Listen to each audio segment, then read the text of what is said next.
here is a study that really helped me figure this stuff out and understand it better, and actually led to the percolation of these longer-term trajectories that are now in my outcomes.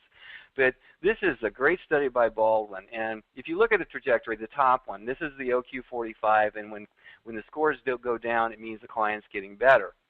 Well, that is the trajectory of change you're going to see almost with any measure in any population. You see again, the change happens in the first 6 to 8 sessions with a course of diminishing returns thereafter, right? That's typically the way it looks like. But what Baldwin did is he stratified them according to length of stay, right? So if you look at that last graph on the right, you see that it's flatter and slower for the client to achieve about the same amount of change.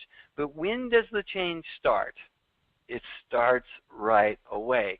So we still should be worried, even with clients who are in therapy longer, if they don't show that benefit beginning relatively early. It's just slower. It doesn't mean that it shouldn't be any change at all. It's just slower. Here's the myth, right? The myth is the clients flatline and then have an epiphany. You know what? I'm not saying that's never happened in the history of psychotherapy, but it is not clearly the way it typically occurs, or even how it occurs remotely. So the question remains, when do you start getting worried about clients when they're not benefiting? And I vote for sooner rather than later, and that's exactly what my outcomes let you know. Looking at data, again, kind of looking at, well, how many clients do go on? And you know, really, the 1 to 8 trajectories, the 8-session trajectories, had a pretty good track record of covering most clients. This is 2 large data sets.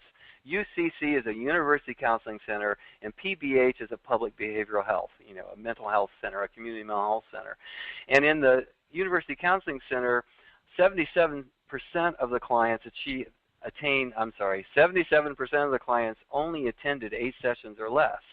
At the PBH, at the CMHC, the Community Mental Health Center, it was 12 sessions. So any way you slice it, the majority of clients attend therapy 8 sessions or less. So these old expected treatment response or trajectories had a pretty good track record.